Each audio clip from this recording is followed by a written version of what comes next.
حضرت شیما تھی نا نبی پاک کی رضائی ہمشیرہ حضرت حلیمہ کی، تو ان کے سارا قبیلہ گرفتار ہو کے آیا تھا. وہ جب آئی ہے نا نبی پاک کے پاس تو حضرت ابو ہریرہ سے کہنے لگی حضور کو جا کے بس کان میں کہہ دو کہ حلیمہ کی بیٹی آئی. حضرت ابو ہریرہ کہتے ہیں حضور اتنی تیزی سے اٹھے کہ نبی پاک کی چادر بھی منبر پہ رہ گئی. پھر حضور گھر لے گئے، فرمایا فاطمہ اور عائشہ کو بلاؤ، میری بہن آئی ہے. میرے محبوب کریم نے فرمایا تو اگر کہے گی نا تو میں تیرے لیے مدینے میں مکان بنا دوں گا، تو یہی رہ گا. کہنے لگی نہیں محبوبہ واپس جانا. تو حضور سے کہنے لگی میرا سارا قبیلہ گرفتار ہے، اسے چھوڑ دے. حضرت ابو ہریرہ کہتے ہیں ہر کام حضور نے مشورے سے کیا، پر جب بہن نے کہا نا چھوڑ دے، اور میں کوئی مشورہ نہیں، جیسے تو کہے گی ویسے ہی ہو جائے گا، جیسے تو کہے گی ویسے ہی ہو جائے گا، جس طرح تو چاہے گی. کون اشک شوئی کرے گا، کون بات سنے گا، کون دکھ کسی کی. پگلی بی بی پاگل عورت، دیکھے کبھی پاگلوں کو کوئی وقت دیتا؟ وہ پاگلوں کے پاس بیٹھا، میں بڑا مصروف آدمی ہوں، مجھے تو سیاںا بندہ ملنے آئے تو میں کہتا مختصر بات کرنا. ایک پگلی بی بی آئی، پاگل. حضرت انس کہتے ہیں آنکھیں کھڑی کرنے، یا رسول اللہ مجھے کام ہے. پاگل عورت.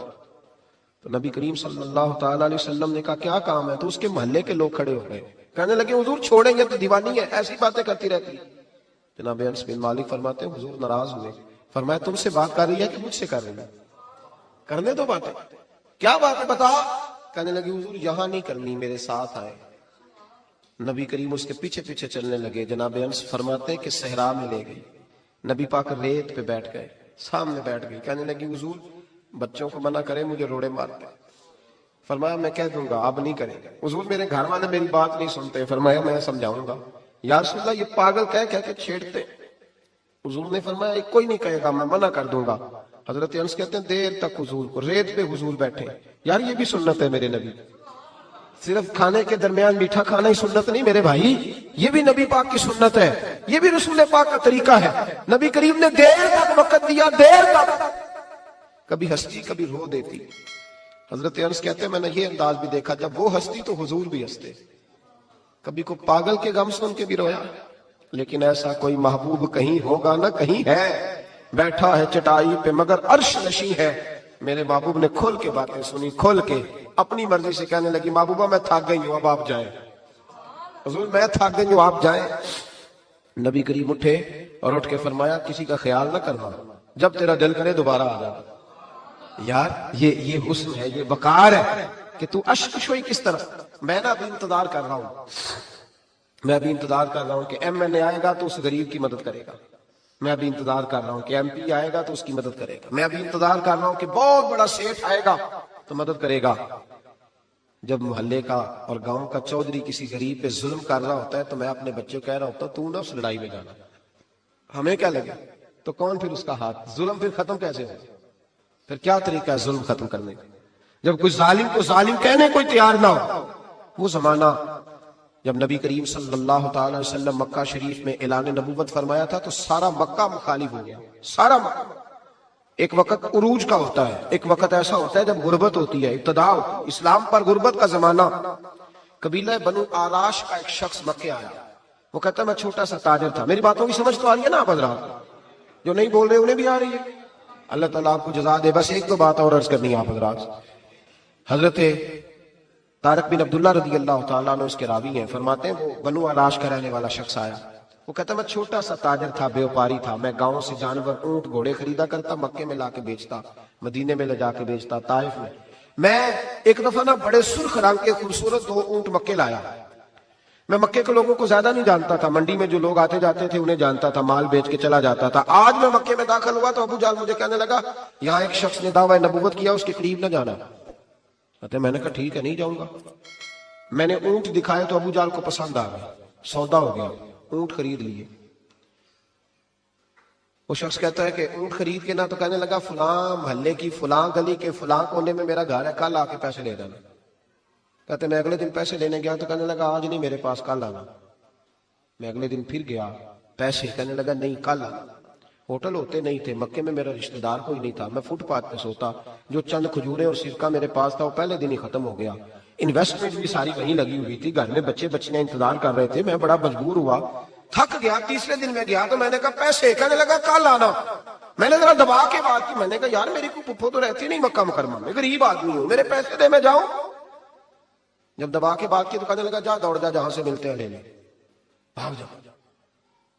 جی تاجر جب ڈوبتے ہیں نا تو معاذ اللہ تعالیٰ کچھ تو ایسے ہوتے ہیں جو خودکشی کر کے مر جاتے ہیں، اس لیے کہ بڑے لوگ ان کے ساتھ وابستہ ہوتے ہیں۔ جب کسی کی اصل راہ سے ڈوب جائے کہتے ہیں میں کانپنے لگا۔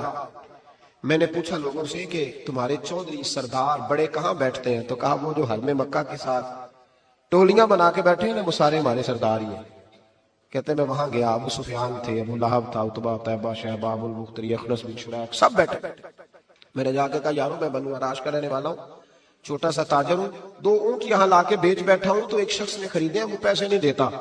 کہتے ہیں عتبہ بولا یا ابو سفیان بولا کہ کون ہے جو تیرے پیسے کھا گیا؟ طاقت ہے کسی کی نام لے؟ تو کہتے ہیں میں نے کہا اس کا نام ابو جہل ہے۔ جب میں نے یہ کہا نا تو کہنے لگے اوہو وہ تو پیسے نہیں ملتے تیرے، وہ تو بڑا گنڈا ہے، تو بہت بڑے بدماش کے پاس ملتے، وہ تو نہیں پیسے ملنے میں کبھی نہیں ملتے۔ فرماتے ہیں اب میں کانپا، اب تو میری امیدیں ٹوٹنے لگی، اب میرے آنسو چھلکنے لگے۔ تو ایک شخص نے نا مذاق کیا، ادھر دیکھیے گا میری طرف، مذاق کیا۔ کہتے ہیں سامنے نا خانہ کعبہ کی دیوار کے ساتھ ٹیک لگا کے رسول پاک تشریف فرما تھے، نبی کریم بیٹھے ہوئے تھے، نبی کریم۔ تو ایک بندے نے معاذ اللہ صبح معاذ اللہ نقل کفر نہ باشد، اس نے نا مذاق کیا، کہنے لگا وہ جو بندہ بیٹھا ہے وہ تیرا مسئلہ حل کر سکتا ہے۔ کہتے ہیں اس نے مذاق کیا، باقی ہنسنے لگے۔ مجھے سمجھ نہ آئی کہ بھیجتے بھی ہیں اور مذاق بھی اڑاتے ہیں، لیکن ڈوبتے کو تنکے کا سہارا میں حضور علیہ السلام کے قریب پہنچا۔ نبی کریم کچھ وظیفہ پڑھ رہے تھے۔ یہ غریب آدمی نا بیچارہ وزیر سے بھی ڈرتا ہے تو پیر سے بھی ڈرتا ہے کہ کہیں طبیعت پہ کوئی چیز گرا نہ گزر جائے۔ تو کہتے ہیں میں ڈرتے ڈرتے نا پیچھے بیٹھ گیا کہ فارغ ہو گئے تو میں بات کروں گا۔ فرماتے ہیں میں ابھی پیچھے بیٹھا ہی تھا، پورا بیٹھا بھی نہیں تھا کہ میرے رسول پاک نے میری طرف توجہ فرمائی، رخ میری طرف پھیرا، 2 جملے نبی پاک نے کہے تو مجھے یوں لگا جیسے پردیس میں مجھے ماں مل گئی ہو۔ 2 جملے، پہلا فقرہ حضور نے فرمایا پردیسی لگتے ہو، اور دوسرا فقرہ فرمایا پریشان لگتے ہو۔ فرماتے بعد چھم چھم میرے آنسو گرے، چھم چھم۔ اور بھائی کوئی اپنا ملے تو رونے کا مزہ آتا ہے، کوئی دکھ پوچھے تو پھر بندہ آنسو گرائے نا، ہر ایک کو تو دکھ سنائے بھی نہیں جاتے۔ وہ شاعر اردو کا ہے، آپ کی سمجھ میں آ گیا تو بڑا اچھا ہے۔ اس نے کہا تھا کہ ہجوم غم میں بھی توہین ضبط غم نہ ہوئی، ہم اس احتیاط سے روئے کہ آنکھ نم نہ ہوئی۔ ہجوم غم میں بھی توہین ضبط غم نہ ہوئی، ہم اس احتیاط سے روئے کہ آنکھ نم نہ ہوئی۔ ہم روئے بھی ہیں پر ہم نے کوشش کی ہے کہ کوئی ہمارے آنسو نہ دیکھے، چھپ چھپا کے روئے۔ فرمانے لگے نبی رحمت صلی اللہ علیہ وسلم نے فرمایا پردیسی اور پریشان لگتے ہو۔ کہتے ہیں میں جب رویا نا تو کریم رسول نے کام بھی نہیں پوچھا، یہ بھی نہیں پوچھا مسئلہ کیا، مجھے تبکی دی۔ فرمایا چپ کر، روتا کیوں ہے؟ جیسے تو کہے گا ویسے ہی ہو جائے گا۔ کیا کہا بریلی کے امام نے؟ فرمانے لگے غم زدوں کو رضا مجدہ دیجیے کہ جاؤ اعلان کر دو، غم زدوں کو رضا مجدہ دیجیے کہ ہے بے قصوں کا سہارا ہمارا۔ نبی کریم نے فرمایا فکر نہ کر، جیسے تو کہے گا ہو جائے۔ کہتے حضور پہلے مجھے گھر لائے، سرکہ کھلایا، کھجوریں دی، دودھ پلایا، میں 2-3 دنوں کا بھوکا تھا، میں نے راج راج کے کھایا۔ کہتے ہیں جب میں سیر ہو گیا نا میری تسلی ہو گئی۔ اب حضور نے فرمایا بتا تیرا مسئلہ کیا ہے؟ سارا علاقہ کسی اور طرف ہے، شہر کسی اور طرف ہے، پر میرے نبی حق کے ساتھ ہے۔ حالات نہیں ہے اس وقت کہ حق کے ساتھ کھڑا ہوا جائے، پر حضور حق کے ساتھ ہے۔ میرے نبی کریم سید عالم صلی اللہ تعالی علیہ وآلہ وسلم نے فرمایا، کریم رسول فرمانے لگے کیا مسئلہ ہے؟ ابو جہل پیسے نہیں دیتا۔ فرمایا اس نے کیوں نہیں دینے، دے گا پیسے، کیوں نہیں دینے پیسے؟ دیکھ کچھ لوگ شرافت کو بزدلی سمجھتے ہیں۔ وہ ایک درویش تھا تو کسی نے سخت بات کر دی تو کہنے لگا میرے ساتھ سخت بات نہ کر، ایٹ سیٹ تے پکھڑا کوار گندل اسی اور بھی بوٹیاں جا رہے ہیں۔ ایٹ سیٹ تے پکھڑا کوار گندل تے اسی، اور اس کا ترجمہ اقبال نے بھی کیا۔ اقبال کہنے لگے ہو ہلکا یارا تو بریشم کی طرح نرم، پر رزم حق و باطل ہو تو فولاد ہے وہ، رزم حق و باطل ہو تو اشداء علی الکفار رحماء بینہم، کافر پہ سخت اور آپس میں رحم، یہ اصول ہے مومن کا۔ نبی کریم نے فرمایا کیوں نہیں پیسے دینے، دے گا۔ ان الذین قالوا ربنا اللہ ثم استقاموا تتنزل علیہم الملائکہ، جو رب کا نام لے کے ڈٹ جائے اللہ اس کی مدد کے لیے فرشتوں کا نزول فرما دیا کرتا ہے۔ نبی کریم علیہ السلام ساتھ چلے آہستہ آہستہ، اور بھائی کونسلر رکا بھی لکھ دے تو اس کی مہربانی۔ ویسے تو کونسلر کے دروازے پہ سویرے کو چلا جائے نا غریب آدمی، امیر آدمی پہ تو خیر پرچہ بھی ہو تو ایسا تو سب پوچھتے ہیں چوہی صاحب درخواست آئی ہوتا کی کرنا ہے، تو غریب آدمی کو لے جاتے ہیں تو وہ پھر جاتا ہے بیچارہ کونسلر صاحب کے پاس، چودھری صاحب کے پاس، تو پھر اندر سے پیغام آتا ہے کہ چودھری صاحب ٹوتھ پیسٹ کر رہے ہیں، پھر پیغام آتا ہے کہ بریڈ گرم ہو رہا ہے، پھر پتہ چلتا ہے کہ اب اخبار پڑھ رہے ہیں،